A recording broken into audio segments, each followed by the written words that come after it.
మన టీవీ6 న్యూస్ కు స్వాగతం।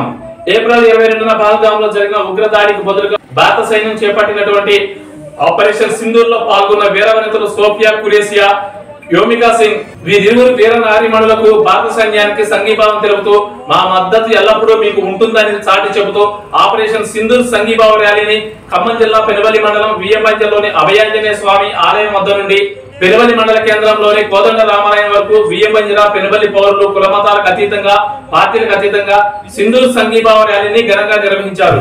ఈ సందర్భంగా పౌరులు బీజేపీ నాయకులు ఏమి మాట్లాడారు ఇప్పుడు మనం వారి మాటలను చూసే ప్రయత్నం చేద్దాం। ఒక్కసారి మనం ఆలోచన చేసి పహల్గామ్ దాడిని గురించి ఒక్కసారి చూస్తే ఆ దాడిలో ప్రపంచంలోనే అతి సుందరమైనటువంటి స్థలం పహల్గామ్। ఆ స్థలానికి గతంలో స్విట్జర్లాండ్ కానివ్వండి వేరే కంట్రీలకు వెళ్ళి చూసేవాళ్ళు। 370 యాక్ట్ వచ్చిన తర్వాత భారతదేశంలో యాత్రికులు పెరిగారు, యాత్రా స్థలాలు చూడటం జరిగింది। ఈ యాత్రా స్థలానికి విదేశాల నుంచి కూడా జనం వచ్చారు। అటువంటి యాత్రా స్థలంలో ఒక తీవ్రవాద సంస్థ, ఇస్లామిక్ తీవ్రవాద సంస్థ, ఆ సంస్థకు సంబంధించినటువంటి కొంత వ్యక్తులు ఆ యాత్రలోకి వచ్చి యాత్రలో ఉన్నటువంటి కొంతమంది యాత్రికుల్ని వాళ్ళ ఆధార్ కార్డులు అడిగి ఆధార్ కార్డుల్లో కూడా వాళ్ళకి క్లారిటీ రాకపోతే వాళ్ళకి సంబంధించినటువంటి ప్యాంట్లు పదీసి సుంతీ చేసుంటే వదిలేసి సుంతీ చేయని వాళ్ళని కాల్చి చంపినటువంటి దుర్మార్గమైనటువంటి కార్యక్రమం ఆ రోజు పహల్గామ్లో జరిగింది। ఆ రోజే ఈ దేశ ప్రధాని ఒకటే మాట అన్నారు, ఎక్కడ దాక్కున్నా ఏ ఖండంలో దాక్కున్నా సరే మట్టిలో కలిపేస్తాం ఈ తీవ్రవాదాన్ని అని చెప్పినటువంటి ప్రధానమంత్రి కొద్ది రోజుల్లోనే కేవలం 24 నిమిషాల్లో 9 ఉగ్రవాద స్థావరాలు, ఏదైతే పీఓకే పాకిస్తాన్ ఆక్రమిత కాశ్మీర్, అదేవిధంగా కాశ్మీర్లో ఉన్నటువంటి ఉగ్రవాద స్థావరాల్ని 24 నిమిషాల్లో ధ్వంసం చేసినటువంటి వీర సైనికులు, భారత సైనికులు, వాళ్ళందరికీ కూడా మన అందరం ఒక్కసారి జయహో చెప్తాం। భారత్ మాతాకి, భారత్ మాతాకి। వారందరికీ సంఘీభావంగానే ఈ రోజు ఈ కార్యక్రమంలో మనందరం కూడా పాల్గొన్నాం।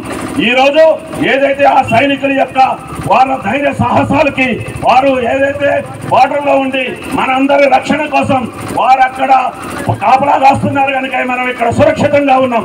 ఈ దేశ ప్రధాని తీసుకున్న నిర్ణయాలు, ఈ దేశానికి మనం ఇవ్వాల్సినటువంటి మనందరం కూడా ఈ రోజు దేశానికి మనం సంఘీభావాన్ని తెలియజేయడం కోసం, అదేవిధంగా సైన్యానికి సంఘీభావం తెలియజేయడం కోసం త్రిరంగ యాత్రలో పాల్గొనడం జరిగింది।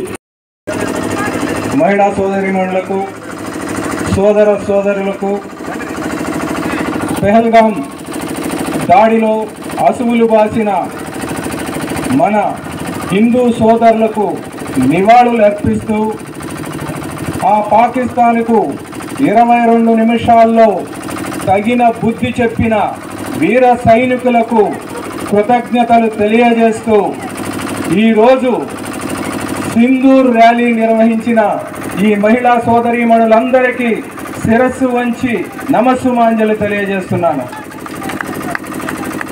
సోదరులారా, భారతదేశం, ఈ భారతదేశాన్ని పరిపాలించేది మామూలు వ్యక్తి కాదు, ఒక శక్తి, ఒక కారణ జన్ముడు। ఆ మనిషి ముందు ఎవడు కుప్పిగంతు వేసినా కానీ ఇంతకు ముందు 22 నిమిషాల్లో కార్యక్రమం ముగించారు, ఇప్పుడు 2 నిమిషాల్లోనే కార్యక్రమాన్ని ముగిస్తాడు। ఒక్క విషయం మాత్రం నేను చెప్తున్నాను, ఇక్కడ ఉన్న ప్రతి ఒక్కళ్ళు కూడా అదృష్టవంతులు। ఎందుకు అంటే మనం పుట్టక ముందు కొన్ని వేల సంవత్సరాల క్రితం మనం అఖండ భారత్లో ఉన్నాం। మళ్ళీ అఖండ భారత్ను మన మోడీ గారు సాధించబోతున్నారు, తప్పకుండా అది మనందరం చూడబోతున్నాం। కాబట్టి మోడీ గారికి జీవితాంతం మనం మద్దతు తెలుపుతూ ఈ భారతదేశాన్ని ప్రపంచంలోనే నెంబర్ 1 పొజిషన్కి తీసుకువెళ్ళడానికి మనందరం కృషి చేయాలని చెప్పేసి మరొక్కసారి మీ అందరికీ కృతజ్ఞతలు తెలియజేస్తూ భారత్ మాతాకి జై శ్రీరామ్। ప్రతి ఒక్కరూ మనకున్నటువంటి దేశభక్తిని చాటి చెబుతూ విఎంబంజరా, పెనుబల్లి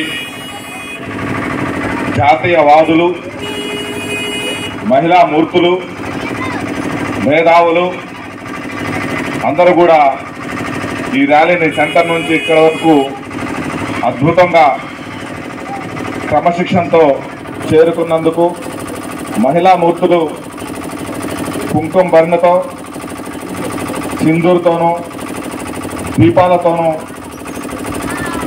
దేశం వెంట మేమున్నాము, మోడీ వెంట మేమున్నాము, సైనికుల వెంట మేమున్నామని సగర్వంగా చాటి చెప్పినందుకు మీ అందరికి కూడా నా తరపున శిరస్సు వంచి మరొకసారి పాదాభి నమస్కారాలు చేస్తున్నాను.